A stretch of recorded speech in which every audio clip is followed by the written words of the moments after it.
So I'm seeing this so much now, and I was inspired to speak on it because spiritual people are big mad.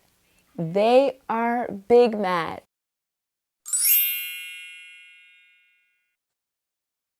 I had a different idea for a video plan today, but something else kept popping up.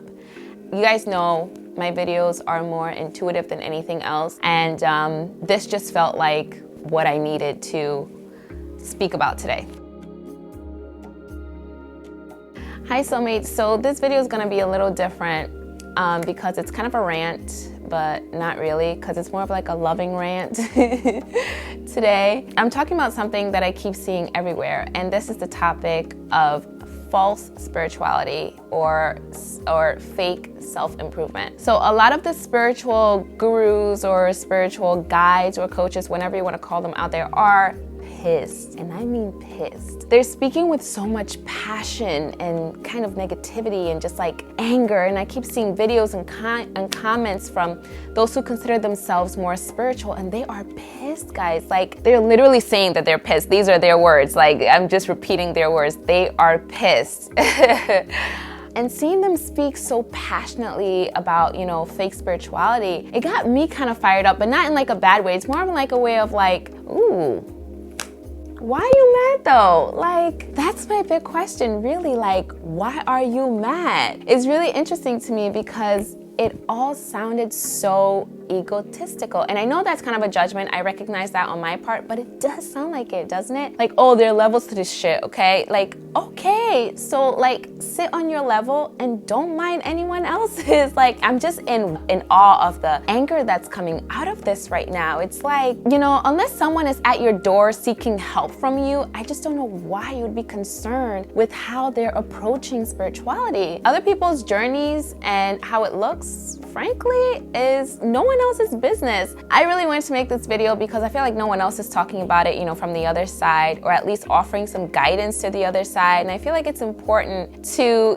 call out for more love and inclusion instead of all this judgment, which is breeding a lot of separation. So the problem, I guess, that some of the more spiritual people are having is that there are spiritual newbies. I actually saw one commenter call them babies that are, I guess they claim, are bypassing the internal soul work, the shadow work that they feel is required in order to be a real spiritual person. That people are calling themselves spiritual when they, I guess, haven't sort of earned the right to be. Ew. They feel that they are, fake spiritual people who are avoiding dealing with their traumas or dealing with their dark emotions, and I guess sort of glorifying spirituality, which I understand if you're someone who went through deep traumas and shadow work in order to activate or trigger, your spiritual awakenings. Me personally, I didn't willingly activate or trigger awakenings. It was a natural progression over years of dealing with traumas from my childhood, from relationships, from, being a mother, from motherhood, grief, sexual abuse, abandonment, you name it. Like, we all have traumas, okay? Like, some of us are aware, or at least become aware enough down the road to address those traumas, but there are some of us, for the most part, who continue to be defined by our traumas and our shadows because we carry it with us. There are some of us, not very many, but some of us do have the ability to process traumatic events in the present moment as they are happening. Yes, that is possible, and therefore we do not carry it with us, okay? Now, these are people who I consider have already awakened, and because they were never fully put to the conscious sleep that most of us get programmed into, but they just have no idea that they're awakened until someone called it spirituality, right? Until there was a label on it. My point here is that the path to higher consciousness isn't always traumatic, at least not for everyone.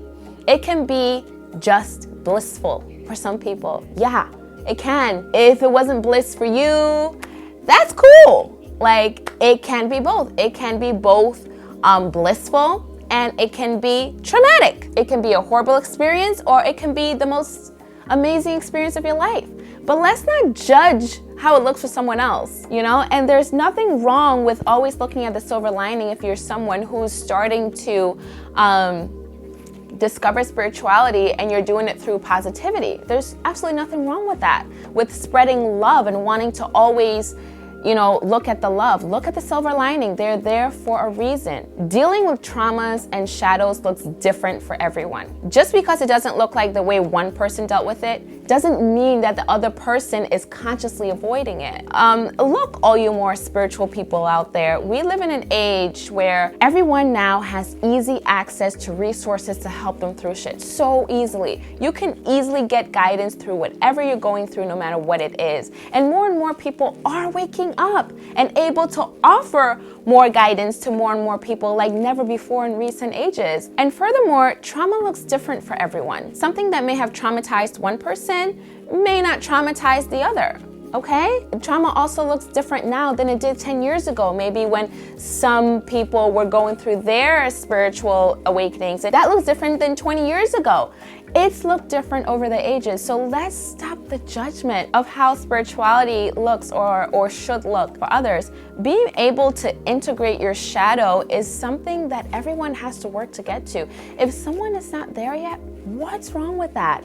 That's okay. They'll get there in their own time. Again, their journey is none of your business. It's none of our business. Now, I'm not here to say what is right or what is wrong. That is not my job, and that's no one's job here. That's my whole point. It's no one's job to tell anyone how to do spirituality, how to be spiritual, and how to get through this process, okay? I simply want to offer some love to the other side who may be feeling attacked, who may be feeling inadequate or unloved due to the judgments of more mature spiritual people. No one has the authority on spirituality and what it should look like for anyone. No one has the right to tell you that you're doing spirituality wrong. Are there levels to consciousness? Yes.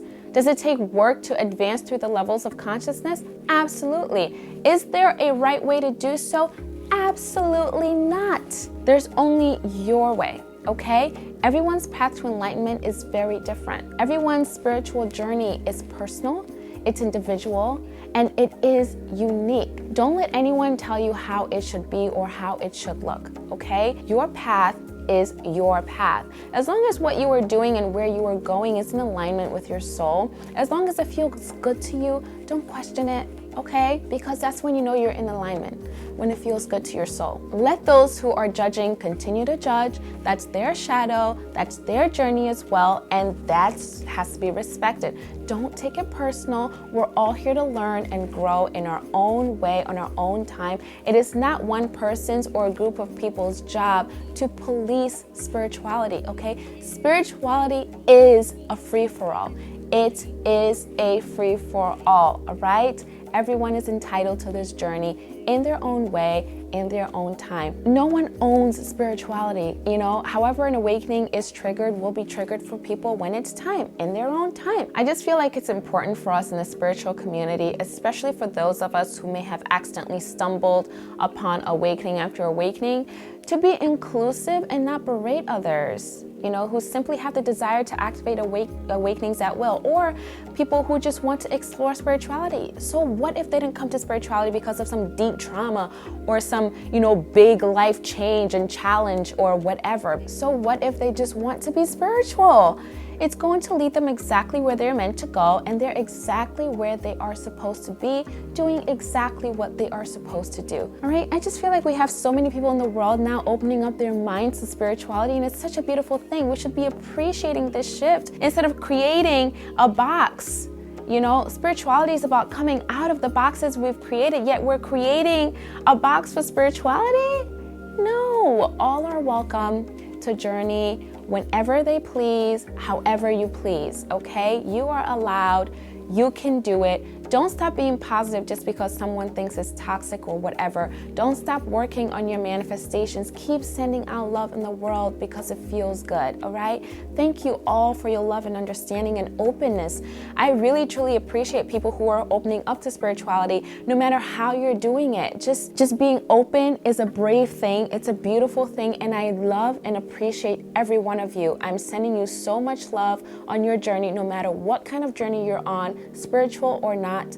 More love is what we need, not more judgment and exclusion. Keep going, baby. You have the power within you. Remember, if you are being judged for something, you are doing something right, okay? So stay true like my shirt says, and stay you, all right? So yeah, that's it, guys. Tell me what you guys think about all this below. I would really love to hear some of your thoughts on all this, because it's really interesting to me, intriguing that we are causing all this separation between the spiritual community. And I really hope that we start to breed more love instead of separation, all right? I love you all. Thank you for watching. Cheers. Mwah.